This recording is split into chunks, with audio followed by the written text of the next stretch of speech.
ఎట్టకేలకి రాధాకృష్ణ తన కొత్త పలుకులో ఒక విషయాన్ని చాలా స్పష్టం చేశాడండి. కసికళ్ళు చల్లబడ్డాయి అన్న ఒక కోణంలో రాసుకొచ్చిన ఆయన ఏం చెప్పాడు అంటే, ఎవరు మాత్రం డబ్బు తీసుకోవట్లేదు అని అని సవాల్ విసిరాడు. ఇక్కడ చూడండి ఏమి రాశాడు, ఆ లైన్లు స్పష్టంగా చదువుతాయి. ఎందుకంటే ఇది చాలా కీలకం. ఎందుకంటే నేను నిప్పు నిప్పు నిప్పు అని చెప్పుకొని తిరిగిన చంద్రబాబు ఆయన పాటికి ఆయన అట్లా చెప్పుకొని తిరిగితే అది జనం ఎవరు నమ్మట్లేదు, నేను కూడా నమ్మట్లేదు అని ఆయన నీడలాంటి రాధాకృష్ణ, ఒక రకంగా చెప్పాలంటే అనధికార అధ్యక్షుడైన రాధాకృష్ణ, టీడీపీకి అనధికార అధ్యక్షుడైన రాధాకృష్ణే చెప్పేశాడు ఎవరు మాత్రం తీసుకోవట్లేదు. చంద్రబాబు కూడా పార్టీ అవసరాల కోసం తీసుకోకుండా ఎలా సాధ్యపడుతుంది? అయితే చందాల రూపంలో వచ్చే డబ్బుతో సొంత ఆస్తులు కూడబెట్టుకొని ఉంటే అది తప్పే అవుతుంది. అక్రమ సంపాదనతో చంద్రబాబు సింగపూర్లో హోటల్ నిర్మించారని రాజశేఖర్ రెడ్డి హయాం నుంచి ఆరోపిస్తున్నారు. ఇంతవరకు ఆ విషయాన్ని ఎవరూ రుజువు చేయలేకపోయారు. అలాగే అమరావతిలో చంద్రబాబు బినామీ పేర్లతో 100 ఎకరాలు సమకూర్చుకున్నారని ఆరోపించారు. 4 ఏళ్ళుగా ఇది కూడా రుజువు చేయలేకపోయారు. మరి గంటా నారాయణ ఈ గొడవంతా ఏంది? వాళ్ళు 550 కోట్ల రూపాయల మేర స్కామ్ చేసినట్టు బయటపడింది. దాని లెక్కేంది? మరి మంగళగిరిలో లోకేష్ ఎందుకు ఓడిపోయాడు? దళితుల అసైన్డ్ భూములు తీసుకుపోయి 4-5 లక్షలు ఇచ్చి 4-5 కోట్లకు అమ్ముకొని ఆ మొత్తం స్కామ్ విలువే ఒక 20,000 కోట్లు ఉంటుందని ఎందుకని అక్కడ ఉన్న స్థానికులు నమ్మారు? ఒకవేళ ఆయన అంతా మంచిగా చేసి ఉంటే అక్కడ ఎలాంటి ల్యాండ్ స్కామ్కే పాల్పడకుండా ఉంటే అక్కడ జనం నమ్మి ఓటేసేవాళ్ళు కదా. వీటన్నిటికీ ఎక్కడ ఈయన దగ్గర ఆధారాలు ఉండవు. ఎందుకంటే ఈయనకు కూడా అక్కడ ఆస్తులు ఉన్నాయి కదా. ఈయన పేరు మీద ఎన్ని ఎకరాలు సంపాదించి పెట్టాడంటే, నేను విన్నది ఏంటంటే 600 ఎకరాలు ఈయనే, కేవలం ఒక రాధాకృష్ణ 600 ఎకరాలు అక్కడ సమకూర్చి పెట్టుకున్నాడు అని చెప్పి అంటారు. అంటే ఇవన్నీ పాపం బయట ఎవరికి తెలియదు అనుకుంటాడు. ఇకపోతే నైపుణ్యాభివృద్ధి సంస్థ కేసులో చంద్రబాబుకు కమిషన్ ఇచ్చామని ఎవరో చెప్పడమే తప్ప ఆ సొమ్ము చంద్రబాబు ఖాతాల్లోకి వచ్చినట్టు కానీ ఆయన తీసుకున్నారని కానీ చెప్పడానికి ఆధారాలు లేవు. స్పష్టమైన లైను దీని మీద మాట్లాడితే రాధాకృష్ణ స్పష్టంగా, మరి పెండ్యాల శ్రీనివాసు, ఆ డిజిటెక్ రాజేష్ ఎక్కడికి వెళ్ళిపోయారు? వాళ్ళని ఎందుకు దాచిపెట్టుకుంటున్నారు? వాళ్ళని ఏంటి అక్కడికక్కడే భూస్థాపితం చేసేద్దామనా? మరి ఆధారాలని తీసుకుపోయి రోడ్ల మీద పంపించేస్తే వాటికి దిక్కేది. నిన్న మొన్న ఎక్కడో రాస్తావు నువ్వు, డైరీలు చిట్టీలు ఎక్కడా పనిచేయమని. హవాలా రూపంలో తిరిగే డబ్బుకి ఎవడన్నా బాండ్ పేపర్లు రాయిస్తాడా? అదేమన్నా ఇంటింటికి తిరిగి ఇచ్చే ఒక ప్రభుత్వ పథకమా? అంటే ఆధారాలు లేవంటే, ఆధారాలు లేకపోతే నువ్వు ఎంత దొంగతనం చేసి ఎంత చోరీ చేసినా తప్పించుకోలేవు అనమాట. తప్పించుకోవచ్చు ఈజీగా. అదేగా నువ్వు చెప్పేది. ఇకపోతే రాజశేఖర రెడ్డి ప్రభుత్వంలో మేలు పొందిన వాళ్ళు జగన్ కంపెనీలో పెట్టుబడులు పెట్టినట్టు ఆధారాలు ఉన్నాయి. ఆయన తనపై రాజకీయ దురుద్దేశంతోనే కేసులు పెట్టారని జగన్ చెప్పుకున్నాడు. అది స్పష్టంగా అక్కడ ఏముందో ఎంత ఉందో ఒకసారి అరుణ్ కుమార్ని 36 సార్లు ఇక్కడ ఎంక్వైరీ చేసావు కదా, ఇక్కడ దీని గురించి ప్రస్తావించావు కదా, ఆయన్ని అటెస్ట్ చేసావు కదా. అరుణ్ కుమార్ ఏం చెప్పాడంటే, అసలు రాజశేఖర్ రెడ్డిని అడగాలి ఇవన్నీ. రాజశేఖర్ రెడ్డే లేడు, ఇంకెవరిని ఇక్కడ అడగడానికి వీలు లేదు అని చెప్పి ఆయన ఎప్పుడో దయచేసాడు. అయినా ఇప్పటికీ నువ్వు దాన్ని ఆ కేసును పట్టుకుని ఊగులాడుతూ 30 కేసులున్న జగన్మోహన్ రెడ్డి, 30 కేసులున్న జగన్మోహన్ రెడ్డిని పిచ్చి పిచ్చిగా వాగుతున్నావు. ఇదే నువ్వు ఆ రోజున ఏం రాసావు? మేము ఇంత పోరాటం చేస్తే తేలిపోయింది, జగన్మోహన్ రెడ్డి మీద ఏమీ నిరూపించలేకపోయాం అని రాసావు. ఇదే నీకు ఉప్పందించాడనో లేకపోతే ఇంకోటనో పేరున్న మాజీ జేడీ లక్ష్మీనారాయణ ఏమన్నాడు? 1,00,000 కోట్ల అక్రమాస్తులు అనేవి, 1,00,000 కోట్ల అక్రమాస్తులు రాజకీయ ప్రేరేపితాలు, రాజకీయ ఆరోపణలు అన్నాడు. అప్పుడేమీ అడకదింటుండింది నీ కొత్త పలుకు, దానికి దిక్కునదు. ఇకపోతే ఆదాయ పన్ను నోటీసు శాఖ ఇటీవల చంద్రబాబుకి ఇచ్చిన నోటీసు, ఆదాయ పన్ను శాఖ ఇటీవల చంద్రబాబుకి ఇచ్చిన నోటీసు వ్యవహారంలో కూడా జగన్ అనుకో ఇలాగే హడావుడి చేశారు. ఎవడికి హడావుడి చేయాల్సిన అవసరం ఏముంది? ఈ రోజున గుర్తుపెట్టుకో, స్కిల్ డెవలప్మెంటు జిఎస్టీ వాళ్ళు రైజ్ చేసిన పాయింట్, రెండోది ఐటీ, ఈ 2 సెంట్రల్ గవర్నమెంట్ చేతుల్లో ఉంటాయనేది నీకు కూడా తెలుసు. ఇదే నీ చంద్రబాబు నాయుడు, నీ ఆత్మ, నువ్వు ఆయన ఆత్మ అయితే నువ్వు అంతరాత్మ కదా. ఎక్కడ పోయి జేపీ నడ్డా కాళ్ళు పట్టుకున్నాడు? ఎవడు దానికి డయాస్ చేశారు? ఎవరు పురంధేశ్వర రూపంలో, ఎన్టీఆర్ నాణ్యం రూపంలో అక్కడ పోయి జేపీ నడ్డా కాళ్ళు ఎందుకు పట్టుకున్నారు? పొత్తుల కోసం అనుకున్నావా? ఎవరికి తెలియదు అనుకున్నావు? ఇదంతా నా ఐటీ సంగతి చూసుకోరా దేవుడా, నన్ను కాపాడు, నీకు ఏదన్నా నేను ఇక్కడ చేసి పెడతా, సగానికి సగం సీట్లు ఇస్తాను, నువ్వు ఎన్నికల్లో పోటీ చేసుకో అంటే మేము అసలు గెలవలేము కదా, మాకెందుకు ఈ తంట అని చెప్పి ఆయన అనడం, ఇవన్నీ ఎవరికి తెలీదు? సెంట్రల్ గవర్నమెంట్లో సెంట్రల్ గవర్నమెంట్ చేతుల్లో ఉన్న కేసుల్ని ఎవడు మాత్రం ఏం చేయగలడు?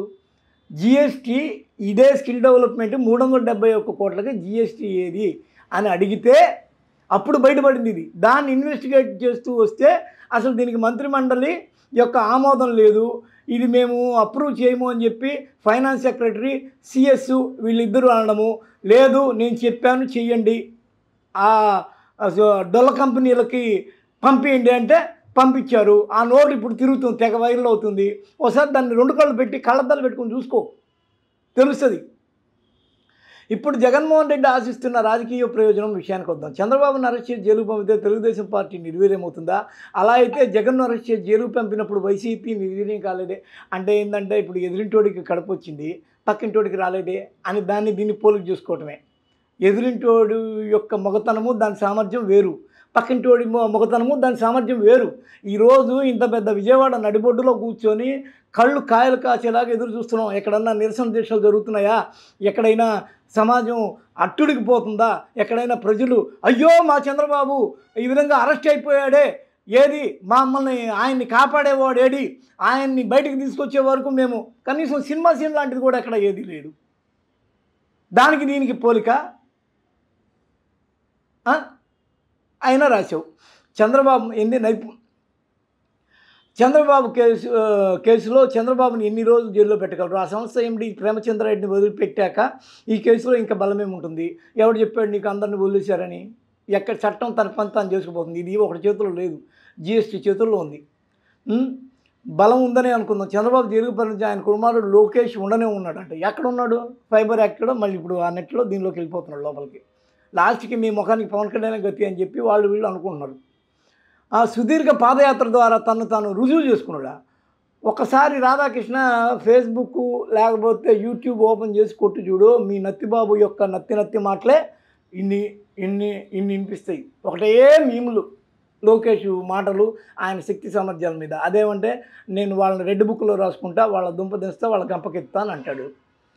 నేను ఇది చేస్తా అది చేస్తాను అనాలి. ఒకవేళ ఎవడన్నా వచ్చి సార్ ఆ సెక్షన్ ప్రకారం మాకు మీరేం న్యాయం చేస్తారు గిరిజనుల కంటే, ఏమో ఆ సెక్షన్ నేను కూడా చదవాల్సి ఉందంటాడు. పోలవరం నిర్వాసుల పరిస్థితి ఏంటంటే నేను కూడా అబ్జర్వ్ చేయాలి, నాకు కూడా తెలియదు అంటాడు.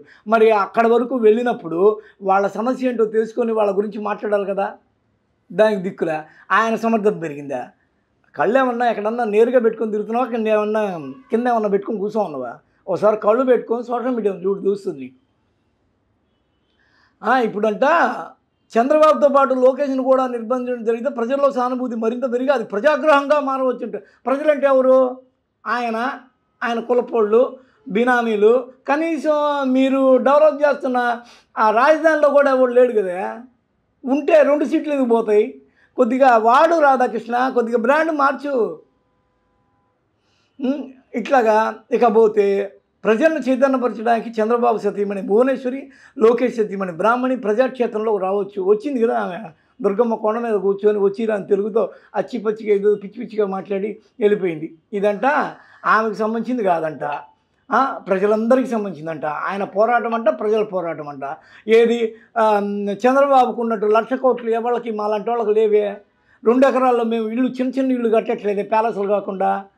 ఇన్ని హెరిటేజ్ లాంటి పెద్ద సంస్థలు లేవే? కావాల్సిన నగలు నట్ర అష్టైశ్వర్యాలు మాకేం లేవే?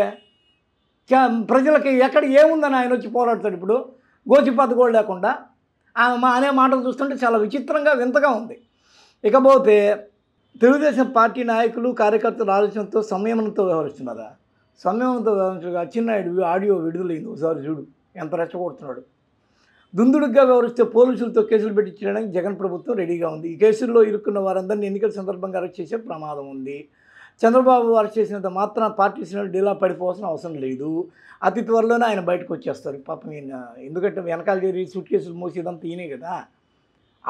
ఇప్పుడు మొన్న ఉండవల్లి శ్రీదేవికి సూట్ కేసులు మోసిన ఒకనొక వ్యవహారంలో ఈయన పేరు ప్రబలంగా వినిపించింది కదా. వాడు ఎవడో రోడ్డు మీదకి వచ్చి బాహటంగా చెప్పాడు, ఏమని, ఉండవల్లి శ్రీదేవిని మడత పెట్టిందే మనోడు అని. అనిత, ఉండవల్లి శ్రీదేవి వీళ్ళందరూ ఈయన ఖాతాలో వాళ్ళే కదా. కలిగిన చంద్రబాబు ఇప్పటి వరకు పిరికితనం ప్రదర్శించారు. ఇప్పుడు ఈ అరెస్ట్తో ఆయన కూడా బెరుకుపోద్ది. 30 పైగా అవినీతి కేసులు ఉన్న వ్యక్తి. ఇట్లా రాసేది, మళ్ళీ తనే వాగేది, తనే తూచనేది, అన్నీ ఆయన వార్తలను ఆయనే తినేస్తుంటాడు. ఇదే జగన్ మీద ఎలాంటి కేసులు నిలబడలేదు అన్నప్పుడు కూర్చొని నీరసంగా రాసింది కూడా ఈ చెత్త పలుకే. ఆ నాయకుడి విషయంలో ప్రజల దృక్పథం కూడా మారుతోంది. సోనియా గాంధీ వంటి వారి శక్తిమంతురాలను ఎదిరించి, శక్తిమంతురాలు సడన్గా అయిపోయింది సోనియా గాంధీ. ఎదిరించి సొంత పార్టీ పెట్టుకున్నందుకే కదా జగన్మోహన్ రెడ్డి పట్ల ఒక వర్గం ప్రజల్లో ఆరాధన భావం ఏర్పడింది. నువ్వు కూడా బెటర్ ఓ పార్టీ ఆరాధన భావం ఎట్లా పెరుగుతుందో చూద్దాం. ఇప్పుడు చంద్రబాబు అరెస్ట్ చేసినందుకు కూడా జగన్ను అభినందించే వాళ్ళు ఉంటారు. ఓయమ్మ ఎట్టో నిజం చెప్పాడే. లోకేష్ విషయమే తీసుకుందాం. పాదయాత్ర చేపట్టడానికి ముందు వరకు ఆయన పప్పు అన్నవాళ్ళు ఈ రోజున ధిక్కార స్వరాన్ని వినిపించడంతో పాటు ఏ విషయం కూడా నాన్సుడి దూరం లేకుండా అప్పటికప్పుడు నిర్ణయాలు తీసుకోవడానికి పార్టీ కార్యకర్తలు ముఖ్యంగా రాధాకృష్ణ స్వాగతిస్తున్నాడు. లోపల ఒక్కసారి నీ మైండ్ వాయిస్ వినిపించావంటే రాధాకృష్ణ, లోకేష్ గురించి నువ్వెన్ని బండబూతులు చెప్తావో అది నీకే తెలుసు. ఆ విషయం మా అందరికీ తెలుసు. బ్రిటిష్ ప్రభుత్వానికి వ్యతిరేకంగా ధిక్కార స్వరాన్ని నేతాజీ, గాంధీజీ, తొక్క, తోటకూర ఏదేదో పులిహోర కలిపి ఎట్టెట్టో చేసి మొత్తం మీద లోకేష్ అనేవాడు అద్భుతంగా రాణించేశాడు. చంద్రబాబు జైల్లో ఉన్నా పర్లేదు, చంద్రబాబు జైల్లో ఉండడం. ఈయన మళ్ళీ ఎంత ఘోరం అంటే, ఒక జర్నలిస్టుగా ఒకడు ఒక నేరంలో ఇరుక్కున్నప్పుడు దాన్ని పట్టుకొని ఎలాగైనా సరే బయటికి వచ్చే మార్గం ఏంటని పరిస్థితి కానీ వెతకడం కానీ, లేకపోతే ఈ మహామేధావి ఈ జర్నలిస్ట్ అంటాడు రేపు మీకు సానుభూతి పెరగబోతుంది, అందుకని మీకు కంగ్రాట్స్ అని చెప్పి తెలుగు తమ్ముళ్ళకి ఈయన ఇంట్లు ఇస్తున్నాడు.